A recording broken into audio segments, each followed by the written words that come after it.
To beat the heat ngayong tag-init, bakit hindi subukang mag-barbecue picnic? Ito po ang mga ihaw recipe at tips. Ngayong naghahari ang init ng araw, iisa lang ang takbuhan ng lahat, ang beach. Siyempre, pagkatapos mag-swimming, ready na ang lahat kumain. At ang swak na baon tuwing may outing, mga ulam na madaling ihawin.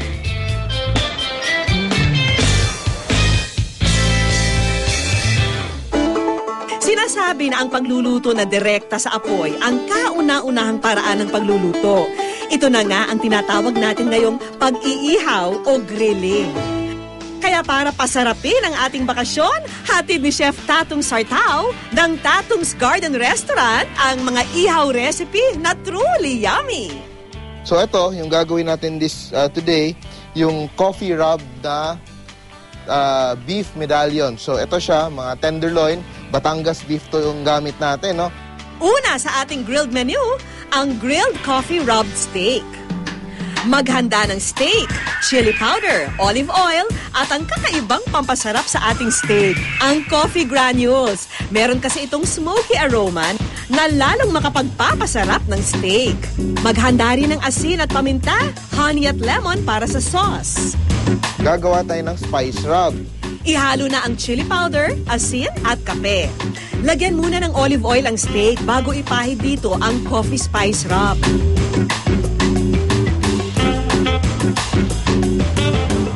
Oh, ngayon ready na tayo mag-grill. Come on, let's go. Payo ni Chef sa pag-iihaw, kailangang nakahati sa dalawang level ng init ang griller, ang high heat at low heat. Inilipat kasi sa low heat ang karne kapag medyo luto na ito. Ito siguro kakapal, mga 5 to 6 minutes per side. Pero depende din sa doneness na gusto mo kasi tenderloin to, filet mignon. So siguro some people like it well done, some people like it na medium. So adjust na lang natin yung cooking based on your preference. Ito, tingnan nyo, almost done na tong isang side. So ngayon, gagawin na rin natin yung cabbage as a side dish. Bagay na bagay raw sa steak ang side dish na gawa sa cabbage. So ito siya, simpleng recipe na linuto din siya sa isang aluminum pouch. Ilagay lang sa isang aluminum foil ang hiniwang gulay at timplahan ng asin, paminta, sibuyas at bawang. Dagdagan ng isang kutsaritang butter bago ito ihawin. I-grill lang natin siya na mga 3 to 5 minutes. Depende kung gusto mo na medyo crunchy-crunchy pa siya or gusto mo siyang really well cooked. So 3 to 5 minutes. Ngayon, ready na tayo, luto tayo ulit. Eto, kasi maluluto na yung isang side natin. Yung cabbage natin, isasabay na natin siya para gagawin natin siyang side dish. So, bili ni Chef, importante rin ang pagpapahid ng butter sa steak para hindi matuyo ang karne. Ilang minuto lang, handa na ang grilled buttered cabbage. Luto na rin ang steak kaya pwede na itong hiwain at isama sa side dish. Para sa sauce, paghalu-haluin ang paminta, asin, katas ng lemon o kalamansi, pati na rin ang drippings ng karne bago ito ibuho sa steak. Ito na yung coffee-crusted beef fillet with grilled cabbage. Nilagyan natin siya ng simple dressing. Ready na tayo kumain. For 140 pesos, ang kakaibang coffee rub steak na ito pwedeng pagsaluhan ng 3 hanggang 4 na tao. Habang ang cabbage side dish, maihahanda na sa halagang 50 pesos lang. Ang inyong pork cubes na pang-barbecue, bibigyan ng bagong timpla ni Chef Tato. Paano? Maghanda lang ng honey at bagoong kasama ng kamatis at asukal. So ito, simpleng-simple. Ito, pork kasim, cut into chunks. No? Be sure lang na yung napili mo na baboy, yung malambot ha. Timplahan ng asin at paminta ang pork. Isunod na rin ang bawang at katas ng kalamansi. Idagdag ang oil at honey sa marinade at haluin itong maigi. So, ngayon, i-marinate natin siya for at least 30 minutes or best overnight. So, before kayo umalis ng dagat, gawin nyo na to. Para sa bagoong sauce, maglagay lang ng bagoong sa ginisang sibuyas at bawang. Natin, no? Sweet bagoong. So para din siyang concept ng barbecue sauce kasi may konting alat, may konting asim from the tomatoes, and konting tamis. Lalagyan natin siya ng honey. So, tomato, no?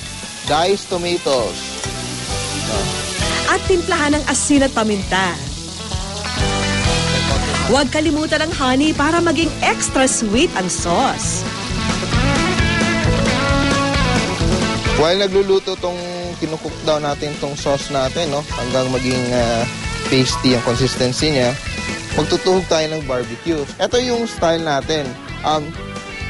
Always make sure na binabad mo siya ng tubig na at least an hour para mag-absorb ng water yung kahoy. At saka pag grill mo, hindi siya masunog, hindi siya nagiging uling. Kasi pag masyadong dry kasi yung steak nyo, hindi pa luto yung karne, wala nang natitirang steak.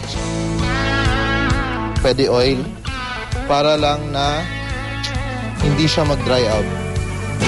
Ito, naalala niyo yung ginawa nating bagoong na may kamatis? Ibabrush natin siya. At ito din, remember lang, pag gumagawa kayo ng ganito, barbecue sauce na binibase nyo sa barbecue nyo, huwag nyong lagyan kaagad pag nagluluto kayo. Towards the end lang siya kasi lalo na pag may sugar, nagiging uling siya, nasusunog siya agad yung sugar. So, nagiging mapait yung barbecue nyo. So, just before you finish, ito, medyo luto na siya, konting luto na lang siya, ibibase mo na siya ng sauce mo. Okay, luto na tong pork barbecue natin. No? I-plate na natin siya. Parang ang sarap-sarap nito, lalo na pag maraming kanin na bagong luto. For 105 pesos, hanggang 6 na tao ang pwedeng makatikim ng pork barbecue with tomato and bagoong sauce. Kung juicy burgers naman ang hanap nyo, may tip din dyan si Chef. Ngayon, gagawa tayo ng burger. Ito, simpleng-simpleng burger. Don't mess around na ang dami-dami mong sahog. Ito lang siya. You want a really good burger, kuha ka ng 100% beef, form into patties. Ihanda ang sibuyas at bawang, asin at paminta. Kailangan din ng toyo, keso, kamatis, lettuce at white onion. Huwag kalimutan ng tinapay para sa burger. Una, gawing patty ang pure ground beef. Timplahan ito ng asin at paminta bago ihawin. You see? Nagsisisal siya agad, oh. So, be sure when you barbecue, when you grill, you hear the grill sing. Yun siya, lumalabas na yung usok niya at saka naririnig mo. Pag may nagka-caramelize siya, meaning may browning ng mga proteins niya at saka natural sugars niya, nagde-develop siya ng malinamnam na flavor. Kaya di ba pag kumakain tayo ng grilled item, yung smokiness niya at saka yung pagka-caramel niya, yun ang talagang nagbibigay ng gana sa kain. So, lutuin lang ng 3 to 4 minutes ang bawat side nito. At syempre, huwag kalimutan ng pagpapahid ng butter. when you press it siya, pag nagiging firm na siya, meaning luto na siya. Pero pag nalulubog pa yung kamay mo easily, meaning hilaw pa yung loob. So ngayon, nilipat ko na sa kabilang side sa moderate temperature. So, eto siya, hindi na siya nasusunog pero nagkukook through siya, no? May onion tayo, onion rings. Igigrill din natin yung onion rings. Ilagay ang cheese habang nasa grill pa ang patty. Ilagay rin dito ang burger buns. Pwede nang i-assemble ang inyong homemade juicy beef burger. For 125 pesos, 2 hanggang 4 na tao ang pwedeng mag-enjoy sa juicy beef burger na ito. Para naman sa mga health conscious, ito ang healthy ihawin, ang tilapia fillet. Maghanda rin ng cube pineapple, cilantro o wansoy, kamatis at kalamansi. Ngayon naman, gagawa tayo ng aloha grilled fish fillet. Lagyan ng asin at paminta ang fillet. Isunod ang sibuyas at bawang, kamatis at pinya. Idagdag na rin ang wansoy. At bago ito ibalot sa foil, lagyan muna ang tilapia ng oil at butter. Iluluto siya ng mga 12 minutes, 10 to 12 minutes. No? Madali lang siya. Pwede siyang i-grill natin siya over uling or pwede din natin siya i-grill over stove top para sa mga tao sa bahay kung gusto nyo gawin. Madali din siyang gawin. Dahil nakabalot sa foil, para raw steamed ang pagkakaluto ng isda. Pagkatapos ng ilang minuto, pwede na itong ihain. Lagyan lang ng lemon juice at ready to eat na ito. For 110 pesos, good for 4 na ang tasty and healthy grilled aloha tilapia na ito.